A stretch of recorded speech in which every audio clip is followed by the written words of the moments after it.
Hi, Statesman Nation. Welcome to another edition of Office Hours. Today's guest is Robb Beane, professor out of the Education Department. Robb, appreciate you joining us for a few minutes. Hopefully it doesn't feel like a few days. I know we've waited a few days to be able to do this, get some puffiness out of your face after an unfortunate run-in with some nasty flowers and stuff. But anywho, I'll let you kind of introduce yourself better so I can stop rambling, and we'll roll from there. So, okay. Thanks for having me, first of all. And I'm an instructor of education. I'm kind of the utility player for the ed division. I do a lot of different things. I get asked to do a lot of different things. My main two courses are Media Methods, which is a technology in the classroom course, and then Social Foundations, which is mostly law and ethics and things in education. As a utility player, I've been the student teaching coordinator before. I've been the distance learning director before. I've taught in the biology department a few times. I've taught for the online and evening program before, and then pretty much anything else that Susan Boxler asked me to do. So she always fills my schedule in last. Sure. There you go. Let's talk about your background, where you're from originally, where you went to school, what you had done prior to joining our staff here at William Penn. Okay, I'm from Iowa, originally Northeast Iowa. That broad background that I spoke about, being that utility player, is I've been to, I actually got a forestry degree to start with from Iowa State University. And after working in the field, I decided that I was going to go into the family business, which was education. I have lots of relatives that are teachers or in the education field. And so I got a teaching certification from Upper Iowa University. Gotcha. And then I went to University of Illinois at Urbana-Champaign online and got a master's of ed psych. Then I went to UNI and got an advanced studies certificate in K-12 school administration. And then last year I just finished up my MBL here at William Penn. So that's all my education. Sure. As a professionally, I've got 19 years in education. So I taught for 6 years. I was an at-risk coordinator for 4 years. I spent a year and a half with the Iowa Department of Education as an online consultant. And then I had 2 years in administration right down the road in Eddyville. And then the last 6 years have been here at Penn as an instructor. There you go. So wide ranging, it sounds like. Yeah. Sure. Very cool. So I guess the big question: why do you want to become a college professor? What drew you to higher education? For me, I just I love teaching. I love being in the classroom, the K-12 classroom. That was great. But I guess I just felt a drive to help develop strong teachers for the field.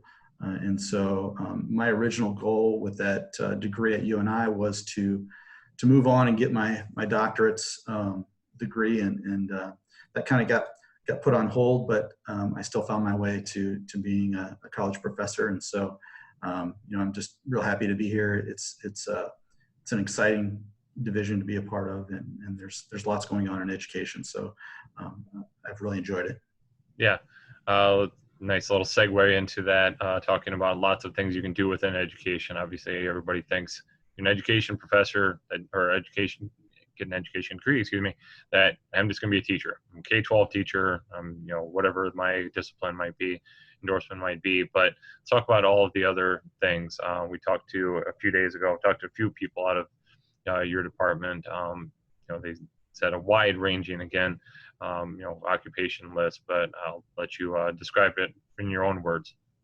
I think just to give some different ideas than what have already been said, for me, it's those stepping stones beyond just teaching in the education field. So whether it's administration, being a principal of some sort, or even just a teacher leader in a building, it would be a step up. Right. Athletic directors are an important role, and I think the best athletic directors come from people that have been teachers and have been in the building and know the students. Guidance counselors as well would be another step for a teacher.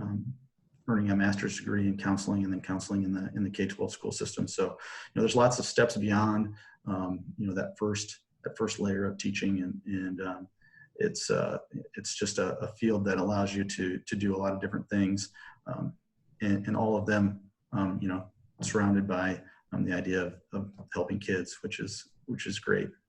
Right, definitely. To brag up the division a little bit, any other, again, we've talked to a few education people already, but, success stories of recent graduates, I know some others have mentioned people that were, just going into student teaching and already had, job offers, or that they were only a couple weeks in and they had already gotten job offers. But, any other stories that you want to share with everybody? I think it's just, like I said earlier, it's just an exciting time to be a part of our division. We've got a lot of things going on. I feel like we're really strong right now, and everyone's very passionate about not only doing the best job that we can, but also improving and growing the program and getting more students involved.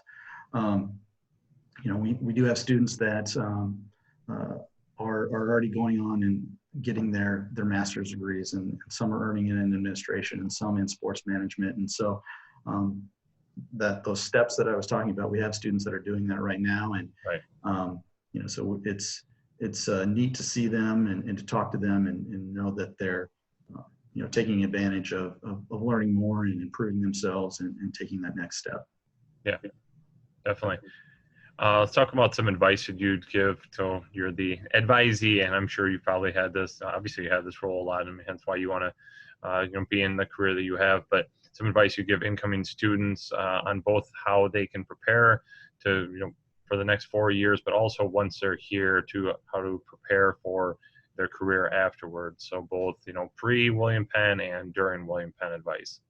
Okay, I think the biggest thing for college students that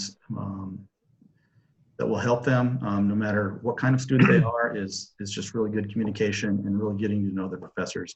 Right. So taking time to, even that very first day of class, you're going to get that introduction in the classroom setting, but maybe taking just a minute after class and spending just a minute or two talking with that professor and getting, getting them to remember your name and your face right away. And then, the better communication you have with your professors, the more success you're going to have at any college, especially at William Penn, just due to our close-knit setting that we have. But I think communication is probably number one, and the other one is to really focus on that endpoint. Think about where you want to be and use that as your guide as you complete your work. It's not just completing work to get it done. It's completing work that's going to make you better at whatever role that you have, whether it's a teacher or any other profession. Yeah, definitely. And finally, as we mentioned before, obviously you've had opportunities to work in different realms within education, but now you're here at William Penn for a handful of years. So obviously, I'm assuming you must like it a little bit. So let's just talk about why you love William Penn. I think for me, everyone talks about the family aspect, which I understand and I feel that, but it's just a really positive place. I've worked a lot of different places and a lot of different schools with a lot of different educators, and they've all been great in their own ways. But William Penn is just very positive, no matter what the circumstance. We're always looking to improve. It's a very accepting environment. It's a nurturing environment. It's a supportive environment. It's one that looks to bring people up, and it looks to just to enjoy everything that we're doing, and it's a happy place to be. Definitely. Well, I know that's why I enjoy it. I have about 10 more years on top of you, but so I obviously like it. All right. Well, thank you so much, Rob. I very much appreciate sitting down with you for a little bit, and happy that you've gotten past all that wild parsnip situation. So hopefully no more of that the rest of the year. Thank you. I hope so. Yes. All right. Once again, Robb Beane, instructor out of the education department. Thanks, Rob. Appreciate it. Have a great day, man. Thank you.